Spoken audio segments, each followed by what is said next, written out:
Every day we turn on the TV and there's more bad news. Another environmental catastrophe somewhere, or more starving refugees, or innocent victims in war zones. And most of us are busy trying to make ends meet in our own lives, and we see these images and feel helpless to do anything about it. And I think the deep shame we feel about that is paralyzing, certainly one of the reasons that we turn away. The object of this documentary is to look at the flaws in our systems that allow these things to happen, and the mechanisms that actually work against us, and to show you a very simple but powerful way that we can actually change the world we live in. The material for this film is taken from facts available to the public and from interviews with some of today's leading thinkers. However, we do live in a world full of conspiracy theories, and all I ask is that you keep an open mind, but question everything.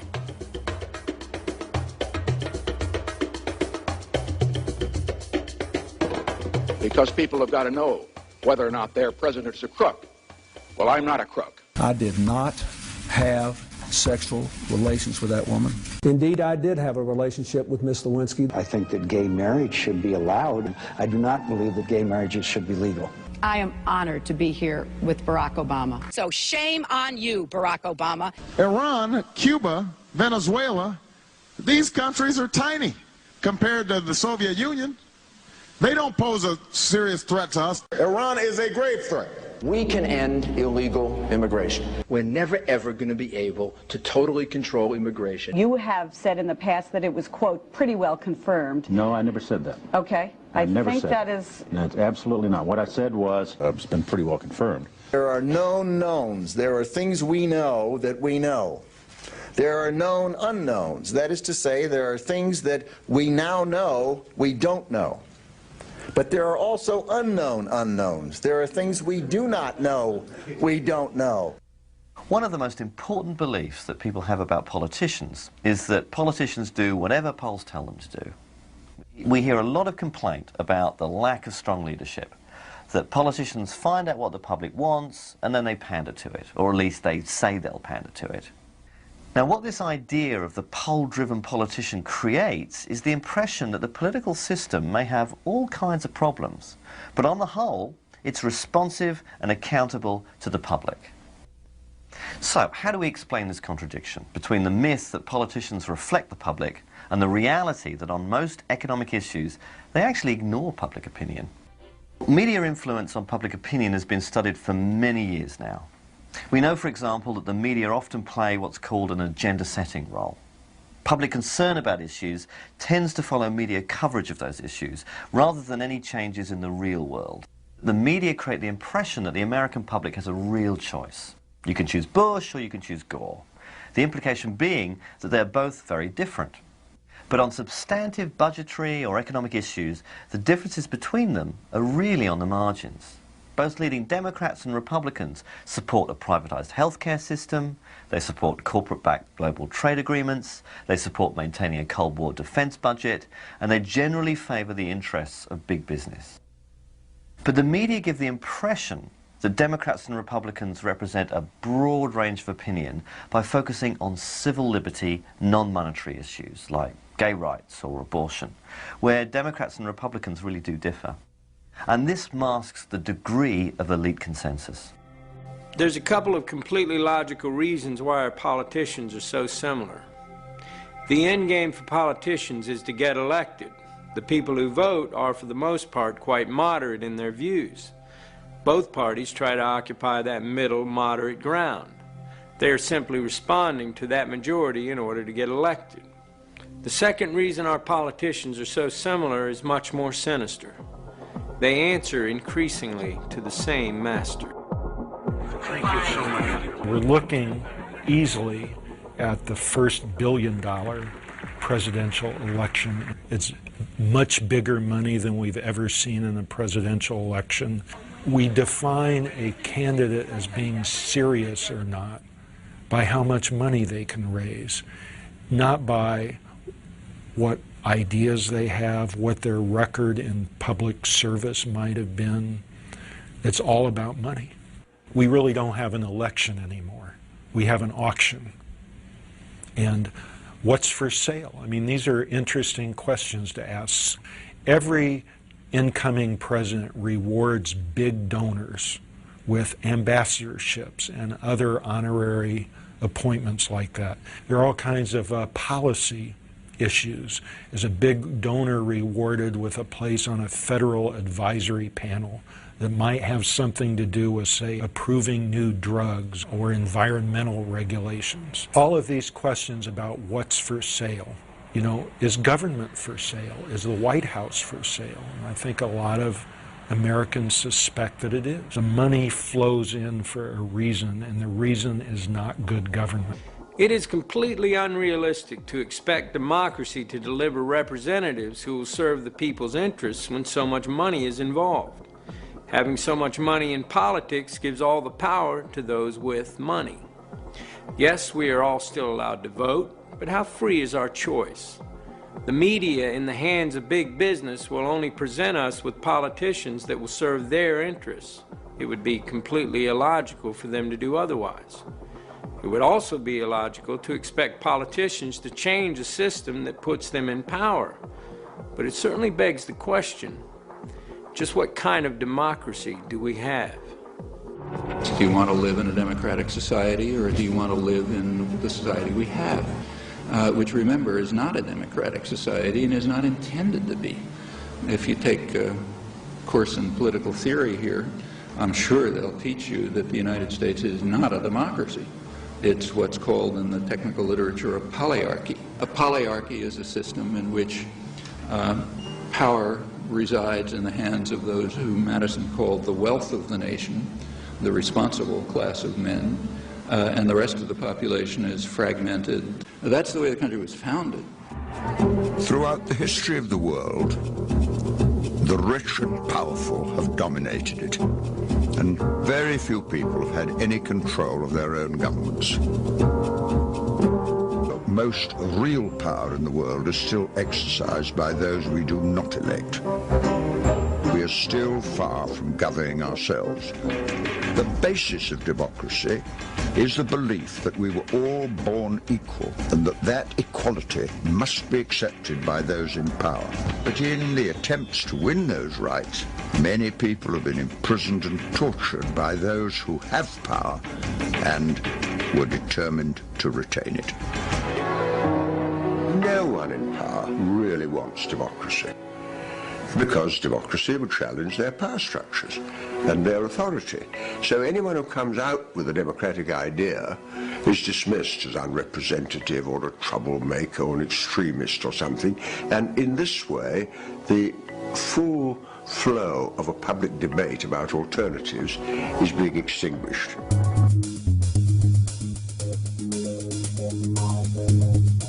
Big business is about making money.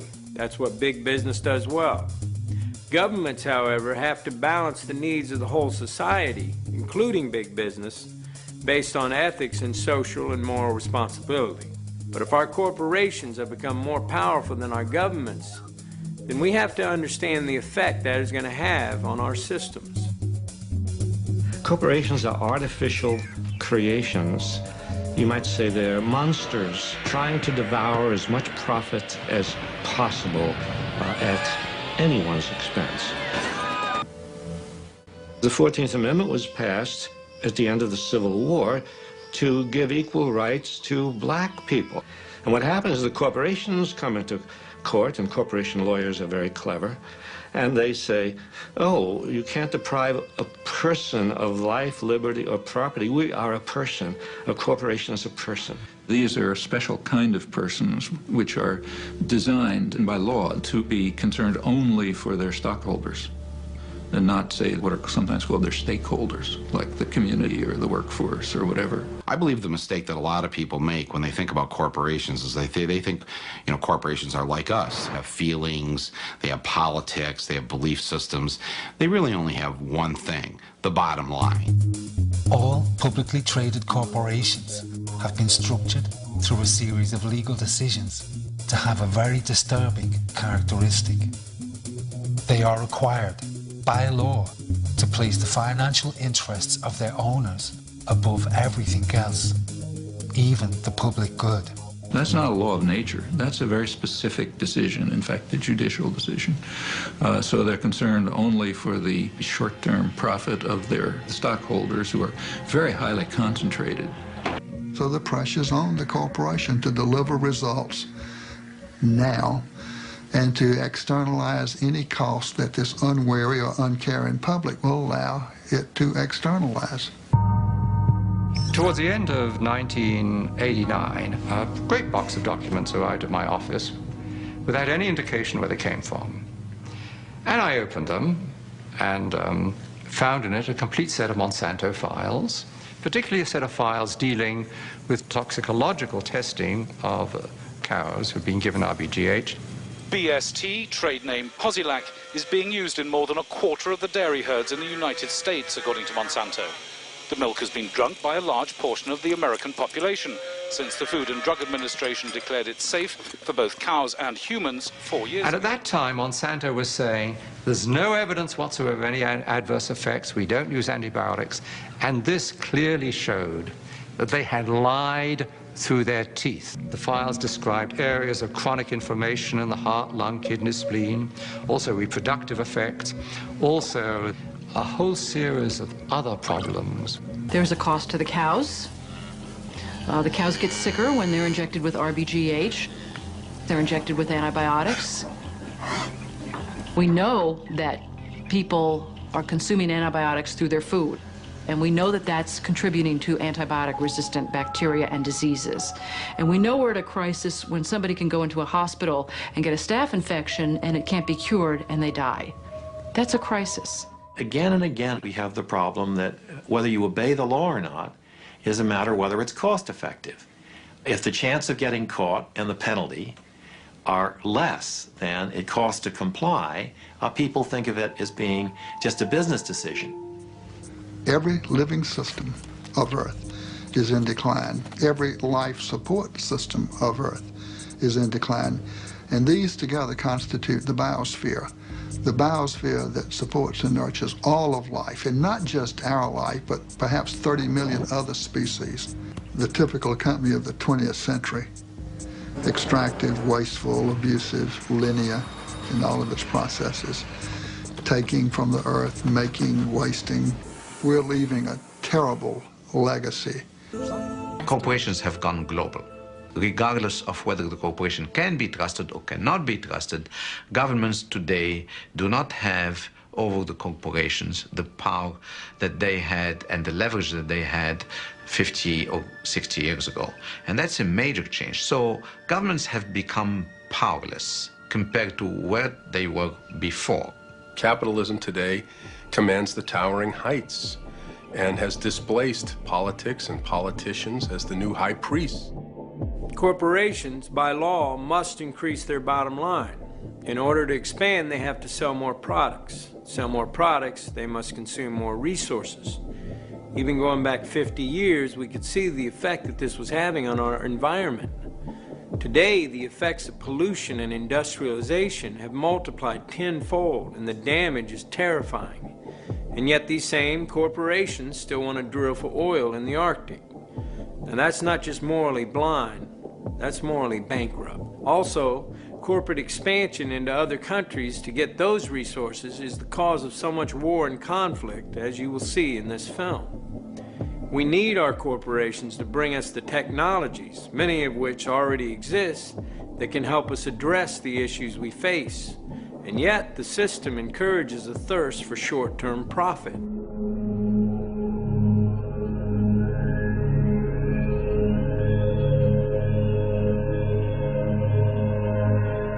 I know many of us have heard stories about powerful groups of businessmen who pull the strings of governments from behind closed doors.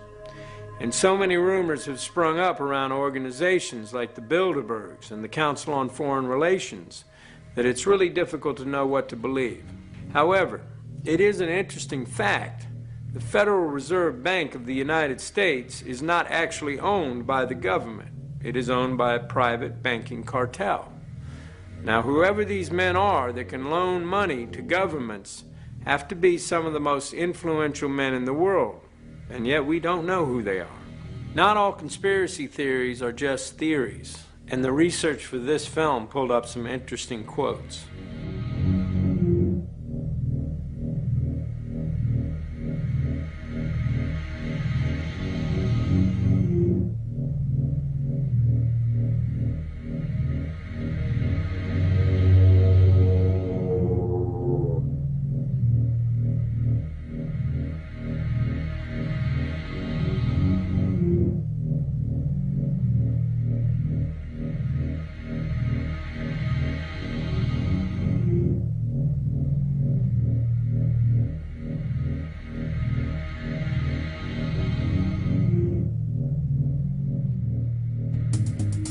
Gold is valuable because it is relatively rare. Like gold, the value of money is determined by how much money is in circulation. One would think the power to regulate the money supply that controls our economy and affects our lives in every way would be in the hands of the government of the people. But surprisingly, it is not. The power to control the money supply is in the hands of the Federal Reserve Bank. It is important to note the Federal Reserve is not a government organisation. It is a private banking cartel. The Federal Reserve System is a banking cartel. It's no different than a banana cartel or an oil cartel or the sugar cartel. It just happens to be a banking cartel. Congress, in essence, has ceded total control of the value of our money to a secretive central bank. It's a group of very large and powerful private banking interests. Congress knows nothing of the conversations, the plans, and the action taken in concert with other central banks. The government has given it a monopoly, a virtual monopoly, to create the nation's money supply. But all these actions directed by the Federal Reserve alter the purchasing power of our money. This has significant consequences on our economy and our political stability. Wages never keep up with profits on Wall Street and the banks, thus sowing the seeds of class and discontent. It is bewildering to think that we allow an unelected and unregulated group of private bankers to wield such incredible influence over our society. The truth is that most of us will live from paycheck to paycheck in a continued state of struggle, unable to question a system of finance that keeps us on a constant treadmill. And while most of us struggle to stay ahead, billions of dollars in profits flow into the hands of private bankers at our expense. For this is how the system works. Whenever the government needs money, it requests it from the Federal Reserve. But the Fed doesn't just give the money to the government, it loans the money at interest. Every dollar the government loans from the Federal Reserve Bank has to be paid back with interest. This keeps the government, and as such the people, in a continual state of debt. All of our income taxes are paid back to the Federal Reserve to pay off the debt the government incurs when it borrows money from the Federal Reserve Bank. This is all a matter of public record and easily verifiable should you care to look. The founding fathers of America were well aware of the perils of central banks and sought to prevent them. Several central banks were set up but then removed. But the ruthless and powerful bankers, the Rockefellers, the Morgans, the Warburgs, the Rothschilds, were determined to set up a central banking system in America at any cost. In the early 1920s, J.P. Morgan, one of the most influential bankers of his day, caused massive panic in the markets by spreading rumours that many private banks were about to go bankrupt. This caused widespread panic. Everyone started withdrawing their deposits en masse, and the banks had to call in all of their loans to try and survive.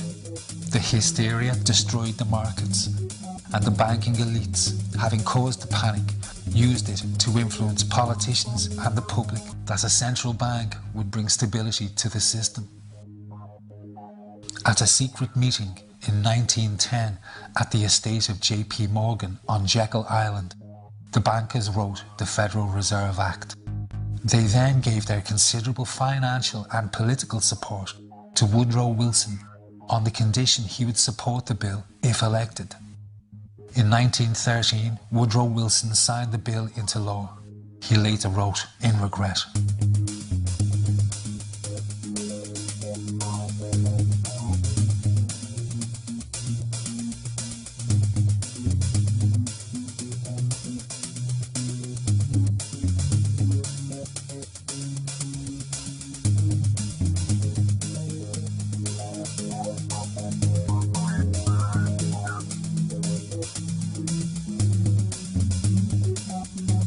bankers made immediate moves to increase and consolidate their power. From 1921 to 1929, the banks drastically increased the money supply, making millions of loans.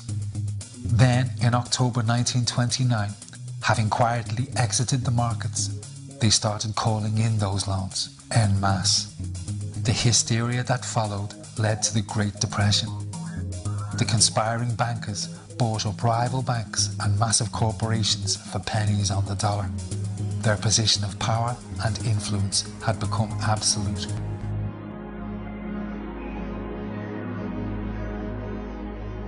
We get almost all of our information from the media. If we base our opinions on bad or biased information, then everything we believe is suspect. Political debate today is kept within very narrow boundaries, so the media can present both sides of these narrow positions and give the impression we have a free press. However, to talk about left or right-wing press is to miss a very important point. Whatever message big business wants carried, with whatever slant, the media will carry that story unfailingly. Well, the title is actually borrowed from a book by Walter Lippmann, written back around 1921, in which he described what he called the manufacture of consent as a revolution in the practice of democracy. What it amounts to is a technique of control. And he said this was useful and necessary because the common interests, the general concerns of all people, elude the public. The public just isn't up to dealing with them, and they have to be the domain of what he called a specialized class. Notice that that's the opposite of the standard view about democracy. There's a version of this expressed by the highly respected moralist and theologian Reinhold Niebuhr, who was very influential on contemporary policymakers. His view was that rationality belongs to the cool observer, but because of the stupidity of the average man, he follows not reason but faith. And this naive faith requires necessary illusion. The point is that in a military state or a feudal state or what we would nowadays call a totalitarian state, it doesn't much matter what people think, because you've got a bludgeon over their head and you can control what they do. But when the state loses the bludgeon, when you can't control people by force, and when the voice of the people can be heard, you have this problem. It may make people so curious and so arrogant that they don't have the humility to submit to a civil rule, and therefore you have to control what people think. 100 years ago, Sigmund Freud, famous for giving us the science of psychological analysis, suggested that the ideal of individual freedom, central to the idea of democracy, was impossible. He said our hidden desires were too dangerous. Human beings could never be allowed to fully express themselves, that we must always be controlled and would thus always be discontent. Sigmund Freud's American nephew was Edward Bernays. Bernays is almost completely unknown today, but his influence on our society is possibly much greater than Freud. Bernays took the new science developed by his famous uncle and used it to manipulate the masses. Bernays is the man who invented the profession and the term public relations. He worked for most of the major corporations and advised politicians on how to win favor with the public. Like Freud, Bernays was convinced that humans were driven by irrational forces, but by stimulating our inner desires and then sating them with consumer products, he created a new way to manage the irrational behavior of the masses. What Eddie got from Freud was indeed this idea that there is a lot more going on in human decision-making, not only among individuals, but even more importantly among groups, than this idea that information drives behavior. And so Eddie began to formulate this idea that you had to look at things that would play to people's irrational emotions. And you see, that moved Eddie immediately into a different category from other people in his field and most government officials and managers of the day who thought if you just hit people with all this factual information, they would look at that and say, oh, of course. There's a psychology of dress. Have you ever thought about it? How it can express your character? You all have interesting characters, but some of them are all hidden. I wonder why you all want to dress always the same, with the same hats and the same coats. I'm sure all of you are interesting and have wonderful things about you, but looking at you in the street, you all look so much the same. And that's why I'm talking to you about the psychology of dress. Try and express yourselves better in your dress. He had a home in the corner suite of the Sherry Netherland Hotel. And here's this wonderful suite with all these windows looking out on Central Park and across at the plaza and on the square. And he would use this place to hold a soiree. The mayor would come. All the media leaders would come, the political leaders, the business leaders, the people in the arts. I mean, it was a who's who. People wanted to know Eddie Bernays because, you know, he himself became a sort of a famous man, a sort of a magician who could make these things happen. Eddie Bernays saw the way to sell product was not to sell it to your intellect, that you ought to buy an automobile, but that you will feel better about it if you have this automobile. I think he originated that idea, that they weren't just purchasing something, but they were engaging themselves emotionally or personally in the product or service. That it's not, you think you need a new piece of clothing, but you'll feel better with the piece of clothing. That was his contribution in a very real sense. We see it all over the place today, but I think he originated the idea of the emotional connect to a product or service. Democracy, to my father, was a wonderful concept, but I don't think he felt that all those publics out there had reliable judgment, and that they very easily might vote for the wrong man or want the wrong thing, so that they had to be guided from above. You appeal to their desires and their unrecognized longings, that sort of thing. That you can tap into their deepest desires or their deepest fears and use that to your own purposes. Many influential thinkers came to believe that the public were incapable of making rational decisions, and that as such, democracy could never work. Walter Lippmann, one of the most influential political writers at that time, argued that if people were in reality motivated by irrational forces, then what was needed was control by the elites to manage what he called the bewildered herd. And this could be accomplished by using psychological techniques to control the unconscious desires of the masses. So here you have Walter Lippmann, probably the most influential political thinker in the United States, who is essentially saying that the basic mechanism of the mass mind is unreason, is irrationality, is animality. He believes that the mob in the street, which is how he sees ordinary people, are people who are driven not by their minds but by their spinal cords. The notion of kind of animal drives, unconscious instinctual drives lurking beneath the surface of civilization. And so they started looking towards psychological science as a way of understanding the mechanisms by which the popular mind works, specifically with the goal of figuring out how to understand how to apply those mechanisms to strategies for social control. Democracy, at its heart, was about changing the relations of power that had governed the world for so long. And Bernays' concept of democracy was one of maintaining the relations of power, even if it meant that one needed to sort of stimulate the psychological lives of the public. So democracy is reduced from something which assumes an active citizenry to the idea of the public as passive consumers.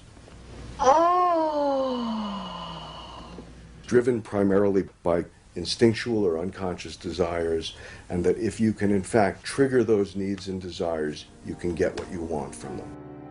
The corporations understood that to change our consumer culture from needs-based to desire-based purchasing, people must be trained to want new things, even before the old had been consumed. Bernays really is the guy within the United States, more than anybody else, who sort of brings to the table psychological theory as something that is an essential part of how, from the corporate side, of how we are going to appeal to the masses. He showed the corporations how they could make people want things they did not need by linking products to their unconscious desires. And the mass media would be the key. The media and marketing men spend billions of dollars in research. They have developed an entire science based on the very best psychology and knows exactly which one of our buttons to press to make us swallow an idea or buy a product. And they're not just selling us laundry detergent. They sell us everything from plastic gadgets to warfare. If we are to make decisions about the future of our society, the single most important thing we need is the truth.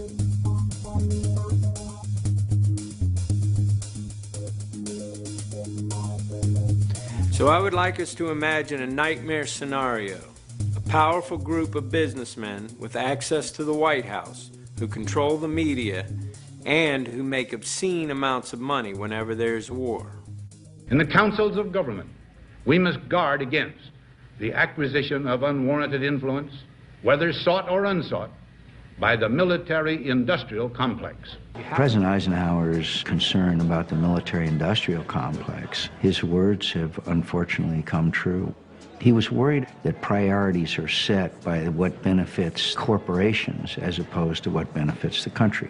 Lockheed Martin and McDonnell Douglas and Boeing throughout America. There are factories, there are corporations that are involved on a daily basis. We have a snapshot in time after September 11th where at least 71 companies that we were able to identify are starting to get contracts to go in Afghanistan and Iraq.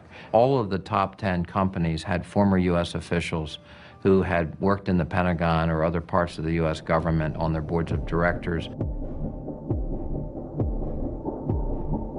The Carlyle Group plays in industries and in an area that are heavily influenced by politics. My understanding is they are now the 11th or 12th largest defense contractor, a multi-billion-dollar annual enterprise with an almost obscenely high profit margin. They hire defense experts like Frank Carlucci or Frank Finelli.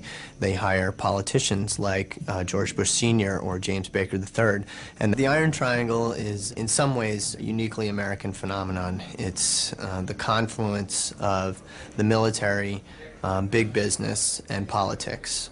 I will name as the next Secretary of Defense the best qualified man in America to carry on CAP's work, Frank Carlucci. When Frank Carlucci came on board, he was coming straight from the Pentagon as Secretary of Defense. A year, 2 years later, the Gulf War hit, and everybody knows that wartime is boom time for the defense industry, and Carlyle made a ton of money. They did very, very well. They really cleaned up. After that, Carlyle said, hey, you know, having these politicians on board is pretty great. I mean, they know things that nobody else knows. They are able to predict trends in global markets, predict trends in political shifts, and in some ways, and this is the sort of the most insidious part, and if you want to be cynical about the Carlyle Group, you have to be concerned about their ability to influence these trends and actually affect change in government policy, which would positively affect their investments. If you have an organization that is able to operate behind the scenes without real accountability, and that same organization has the ability to ruin political careers for people who are a little bit too inquisitive or a little bit too honest, or to shape public thinking, then we have the means for a kind of control globally that is probably unprecedented.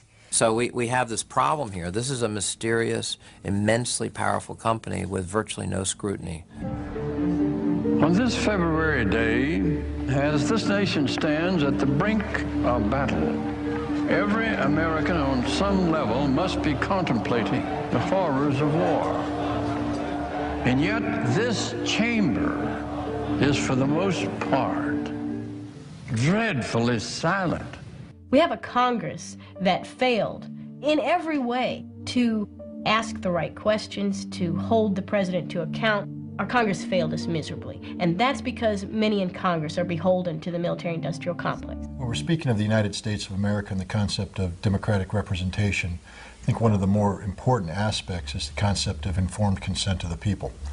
If you're going to go to war, you lay out the reasons for the war, the justifications for the war, and then you subject it to debate, dialogue, discussion amongst the elected representatives of the people, and indeed the people themselves. The defense budget is $750 billion. Profits went up last year well over 25%. I guarantee you, when war becomes that profitable, you're going to see more of it. We have a process that it has a seamlessness where the corporate interests that stand to benefit are so intertwined and interwoven with the political forces that the financial elites and the political elites have become the same people. The attack came without warning, and according to a U.S. government source told CBS News that it has Middle East terrorism written all over it. The attack in Oklahoma City appears to have a familiar mark. This was done with the attempt to inflict as many casualties as possible. That is a Middle Eastern trait. The fact that it was such a powerful bomb in Oklahoma City immediately drew investigators to consider deadly parallels that all have roots in the Middle East. ABC News has learned that the FBI has asked the U.S. military to provide up to 10 Arabic speakers to help in the investigation. The so-called independent media in a liberal society like this, in effect, are so lazy and are controlled by interests that are commercial and political at the same time that there is no investigative reporting. It's just basically repeating the line of the government. Only 8 days ago, I concluded a broadcast on the World Trade Center bombing by telling you what senior U.S. law enforcement officials were telling us, that the threat of Muslim extremists operating within the United States is an ongoing danger, something we'll have to live with from now on. And repeating the lines of the people who have the most influence, for whom Islam is a useful foreign demon to turn attention away from the inequities and problems in our own society. So, as a result, the human side of the Islamic and especially Arabic world are rarely to be found. And the net result is this vacancy on the one hand, and these easy, almost automatic images of terror and violence. The situation in the popular media is basically that Muslims are really two things. One, they're villains of one sort, villains and fanatics. And B, many films end up with huge numbers of bodies, Muslim bodies, strewn all over the place, the result of Arnold Schwarzenegger or Demi Moore, Chuck Norris. Lots of films about guerrillas going in to kill Muslim terrorists. So the idea of Islam is something to be stamped out. It's easy to attract attention, and certainly the media's attention, for some of the political reasons that are obvious. I mean, to discredit the Arabs, to make them seem like a threat to the West, to keep the idea around at the end of the Cold War that, you know, there are foreign devils. Otherwise, what are we doing with this gigantic military? The war with Iraq gives us a snapshot in time where we can see the effects of all these powerful influences coming together. They have weapons of mass destruction. That is what this war was about. Saddam Hussein possesses biological and chemical weapons. The fact that there are weapons there. You've heard the president say repeatedly that he has chemical and biological weapons. With the drumbeat for an attack on Iraq increasing, the Bush administration may finally have the ammunition they've been looking for. September 11th. September 11th. September 11th. September 11th. September 11th. Dangerous world. A grave new threat. There is no doubt that he is amassing them to use against our friends, against our allies. A Hollywood set designer was brought in to create a $200,000 backdrop for official war briefings. In USA Today and in the major network coverage and so forth, you have this very elaborate computer-generated graphic sort of coverage of the different U.S. Air Force and Army planes and gunships and helicopters and very snazzy weapons of all descriptions. Well, it's quite amazing. I've fallen almost in love with the F-18 Super Hornet because it's quite a versatile plane. It's not enough for us to be told to accept this war. We're really encouraged to gain some kind of vicarious pleasure from it.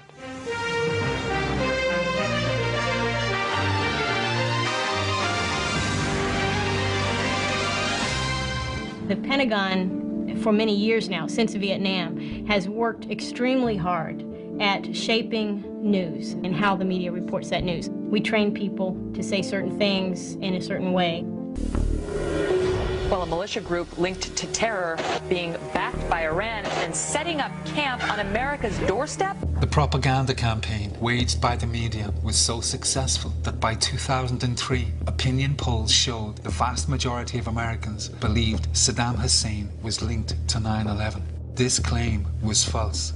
The majority believed he possessed stockpiles of weapons of mass destruction. This claim, too, was false. These claims allowed the corporate interests and the administration to frame the attack on Iraq as a justifiable act of self-defense. Lieutenant Colonel Karen Kwiatkowski worked at the Pentagon. She saw firsthand how the intelligence was distorted to win support for the attack. The information in there drawn from fact. You could find bits and pieces of fact throughout, but framed, articulated, crafted to convince someone of what? Well, of things that weren't true. Things that weren't true. 9/11, Al-Qaeda related to Saddam Hussein, possibly some involvement there. The very things that a year later, President Bush himself denies and feigns his surprise. I don't know why everybody thinks that. We've had no evidence that Saddam Hussein was involved with the September the 11th. Well, I worked in a place where they concentrated on preparing this storyline and selling it. But what they're trying to do is have an Iraq that is a friend to us, not an Iraq that is liberated. This is total bogus. We never intended to liberate the Iraqi people. We intended to liberate Iraq from Saddam and have a footprint, a military footprint there. And we've done that now. We have Kuwait, we have Fifth Fleet in Bahrain, we have a nice base in Qatar, but it's a little too far south. And what do we have? We have 4 bases in Iraq.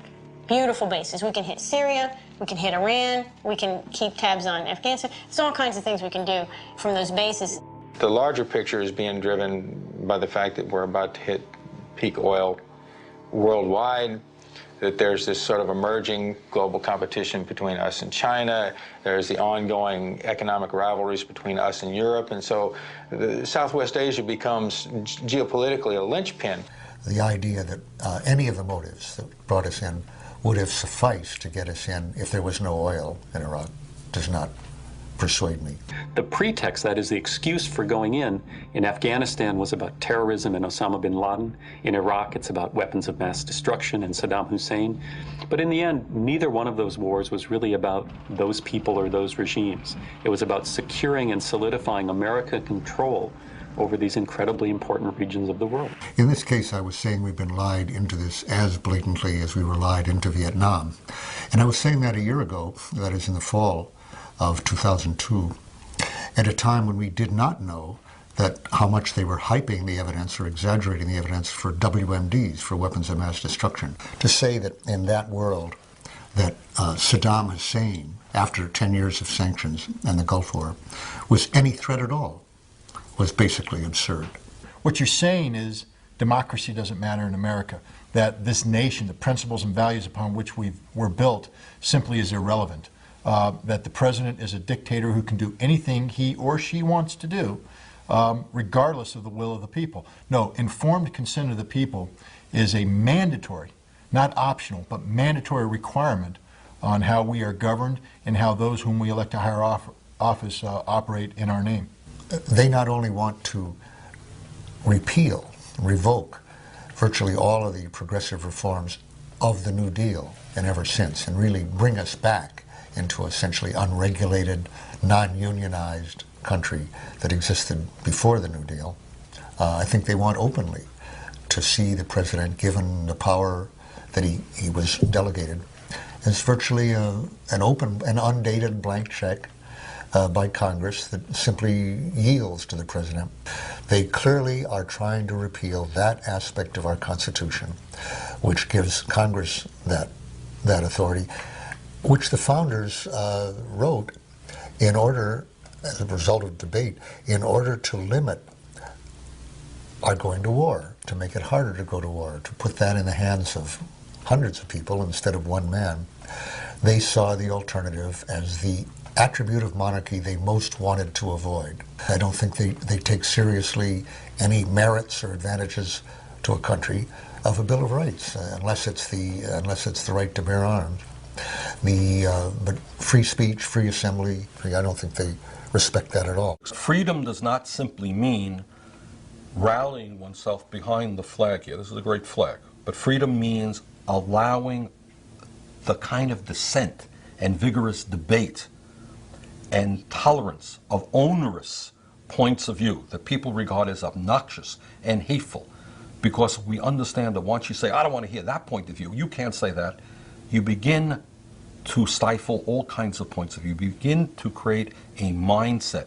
Freedom is a very delicate thing. It's a very delicate thing between limiting people's intellectual growth or not.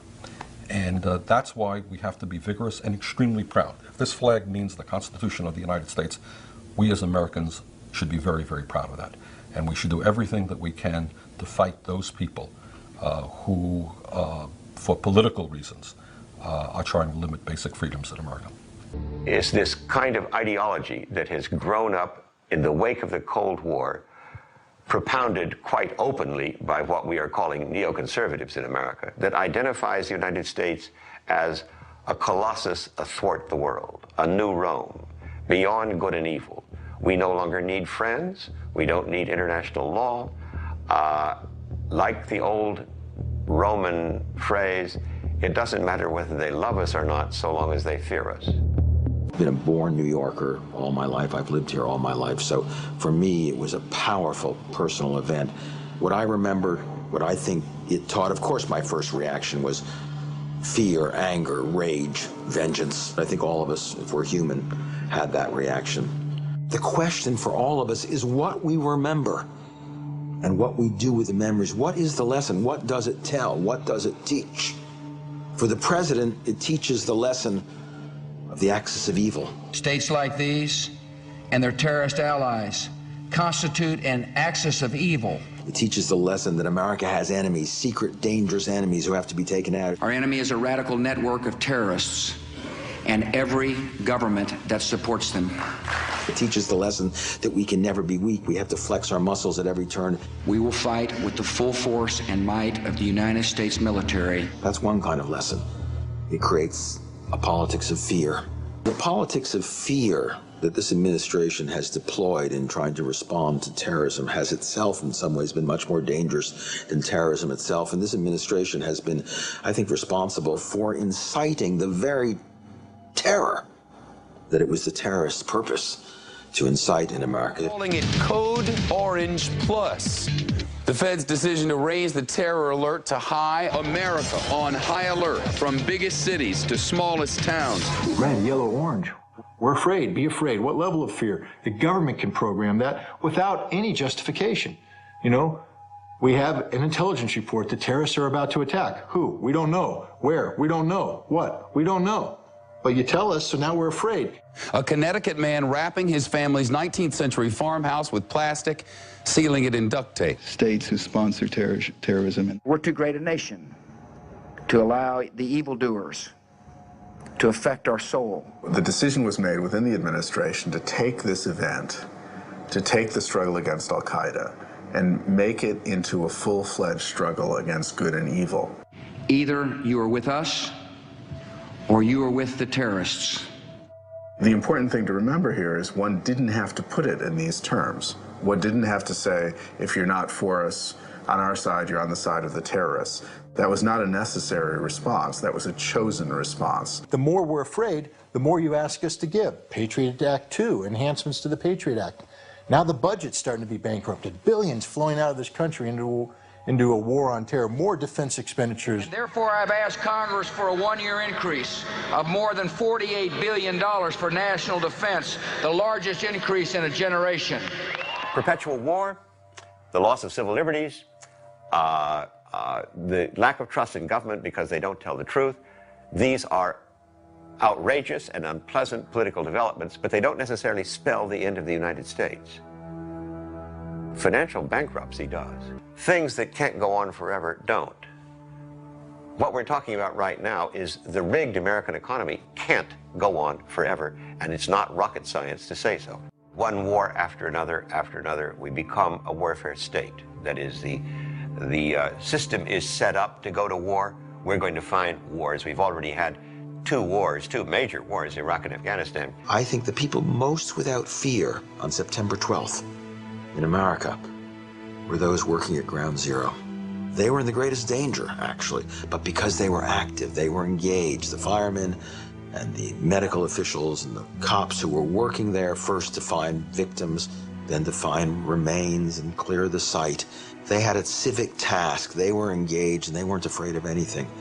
American citizens after 9/11 said to the president, what can we do? What can we do to become engaged and take some responsibility?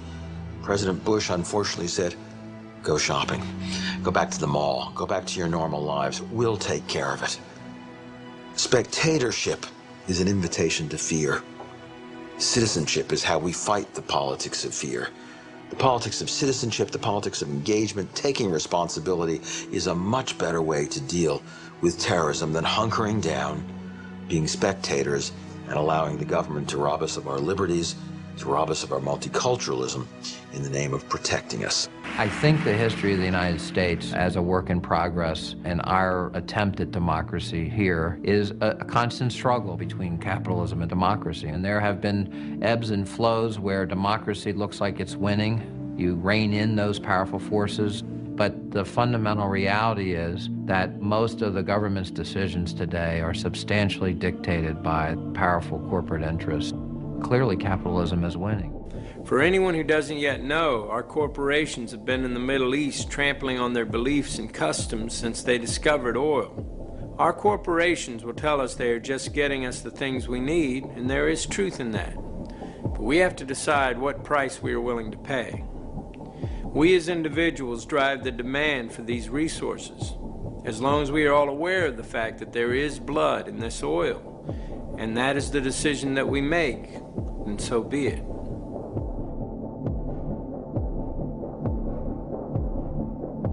It's completely understandable that people bury their heads in the sand, and if we don't look too closely, life doesn't seem too bad in many areas of the world. But that is going to change, and there are some logical outcomes to the way this system works that will affect every one of us. I was invited to Washington, D.C. to attend this meeting that was being put together by the National Security Agency called the Critical Thinking Consortium. I remember standing there in this room and looking over on one side of the room, and we had CIA, NSA, DIA, FBI, Customs, Secret Service, and then on the other side of the room we had Coca-Cola, Mobil Oil, GTE, and Kodak.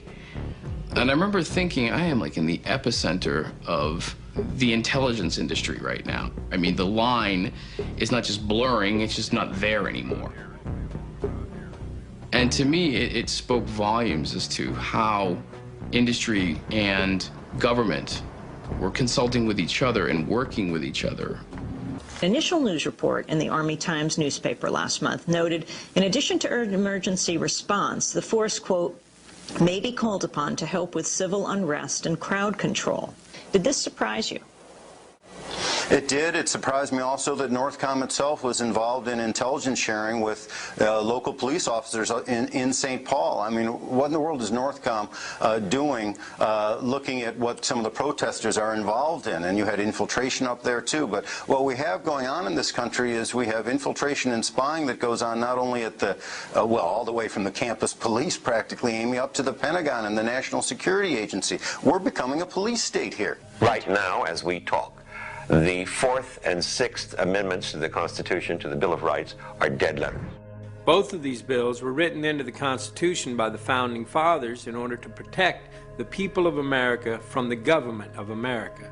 Right now, the right to freedom of speech, the right to free assembly, and the right to a fair trial are no longer protected by law.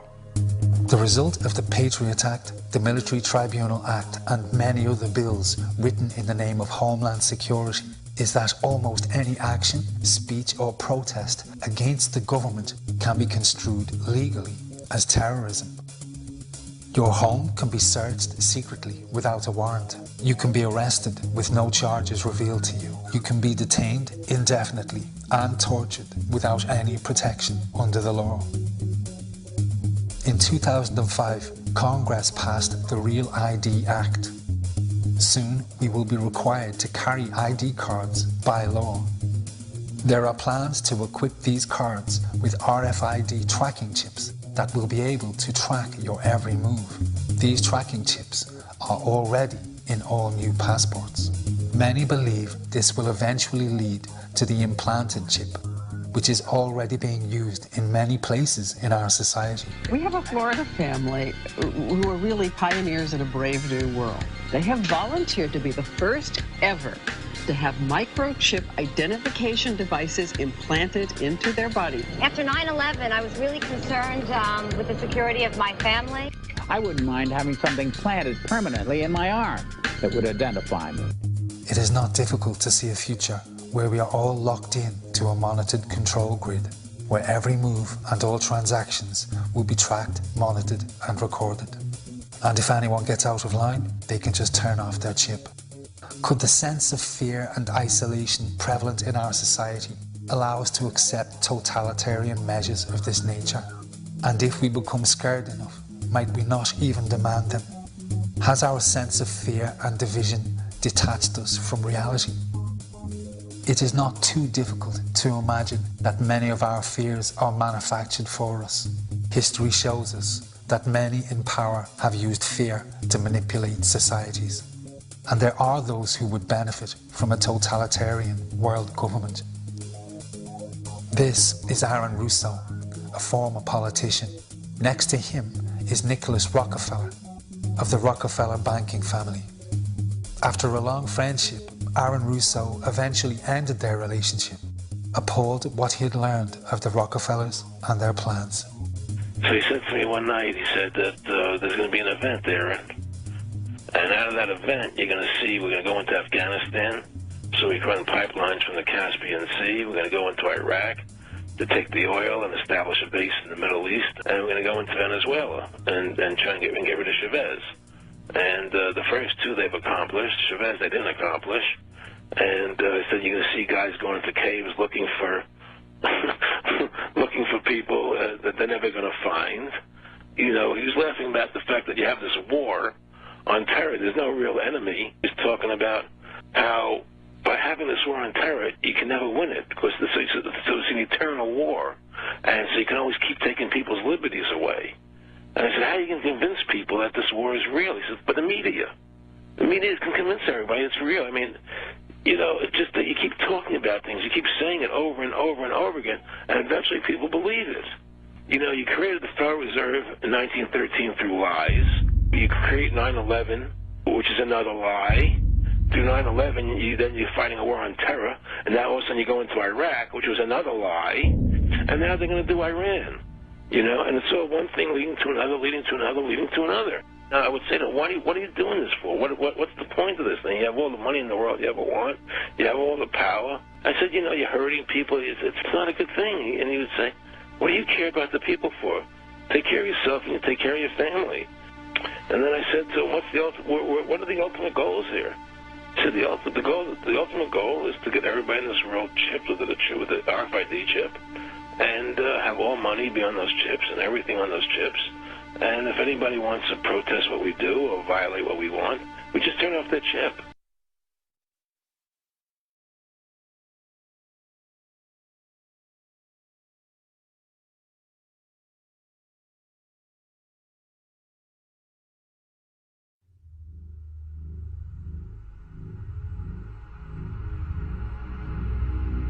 There are some very troubling possible futures for our society. Climate change will displace millions of people, and we'll hit peak oil in 2015. Thereafter, the price of oil will skyrocket. So we'll see supply decrease, and we'll see prices of basic foods and every basic commodity spiral upwards. Our current world population is just under 7 billion, and that figure will double approximately every 35 years. So take a look at where you live. Try to imagine double the amount of people, twice the demand for resources, double the amount of pollution. Massive changes are coming whether we like it or not. I'm not a politician. I'm not looking for your vote, so I can give it to you straight. This system cannot continue. So who will make the decisions about who gets food to eat, or who goes hungry, or who gets water to drink, and who goes without? Because the idea of allowing mindless corporations or wealthy elites to make decisions about population control is terrifying. The great heroes of our times, people like Gandhi and Martin Luther King, incredible though they were, could not create change on their own. Only the will of the people can do that, and together we can accomplish anything.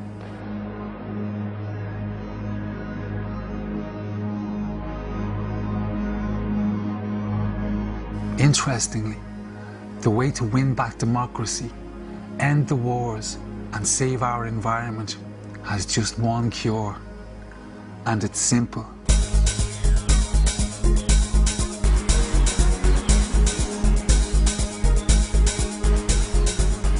We live in a capitalist system.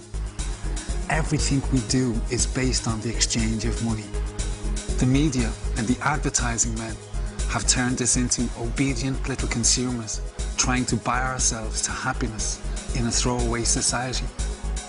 This creates such a demand on our resources that our corporations invade other countries to get more, causing untold war and conflict. Then, using the wealth and power that we give them, corporations undermine democracy and justice. However, the unlikely and ironic outcome of consumerism is that it makes you, the consumer, all-powerful. The way we use money has more influence in our society than anything else, and the way we choose to spend our money can change everything. No company will continue a practice or a product that you, the consumer, will not buy. It's vitally important that you understand this, because this gives you ultimate power to change the world you live in. Companies are extremely sensitive about you buying their products, because if you don't buy their stuff, they go out of business. That's not something any company is willing to consider. And by choosing to spend your money wisely, you can promote those companies that do business in a socially responsible way. Without saying a word, you will have sent a clear message that they simply cannot ignore. It will be heard, heeded, and acted upon, guaranteed. This is real power. For example, if a company pollutes the environment or uses bad business practices, if you don't buy their stuff, they will change. If you don't want food with chemicals or GMOs in it, then don't buy it. Basic foods and cleaning products make up 70% of our weekly purchases. This drives the agriculture and chemical industries that have a massive effect on our environment. If we can start making the right choices about these simple everyday purchases, we can save our environment. We've got into the habit of buying junk fast foods that have no actual food in them. We buy gallons of poisonous household cleaners when one degradable soft soap will do. We are poisoning our homes and wasting our hard-earned money for no good reason. Why? Because the advertising industry tells us to. They just want you to buy stuff. The car is the single biggest drain on the Earth's resources. Just about every mineral, every chemical, and every metal known to man goes into the manufacture of our cars. The gasoline engine is inefficient and poisons our environment. The car, as it is today, cannot be sustained. It is up to us to drive the demand for clean, efficient vehicles. Do not underestimate the power of that dollar bill in your pocket. The way you spend that dollar already affects economies and lives around the world. Spent wisely, it can fix every problem known to man. The minute we start taking responsibility and spending our money wisely, every politician, every corporation, and leader around the world is going to know that we have woken up. And that is the most important point in this film. All of the abuse in our system happens because we just roll over and take it. But when we get involved and start making the right decisions, everything changes. Our consumer choices are the easiest way for us to get involved in a very meaningful and powerful way. But the issue is our involvement. You and I taking responsibility, you and I demanding the truth, learning the facts, and making our decisions accordingly. There are serious decisions to be made about the future of our society. Because there are so many of us, and population levels are rising all the time, we have to drastically reduce our demand for every consumer product. Breaking the habits of a lifetime won't be easy. Retooling industry and maintaining balance in our markets and economies is a massive undertaking. But we can address all of these questions. You have the power to deny profits to offending corporations and support those who maintain good practices. You can express the concerns you hold dear and herald a new beginning at every level of our society. This is the 21st century. If we use our resources wisely, there's no reason why anyone shouldn't have what they need. There's no reason whatsoever why people are still starving to death on our planet.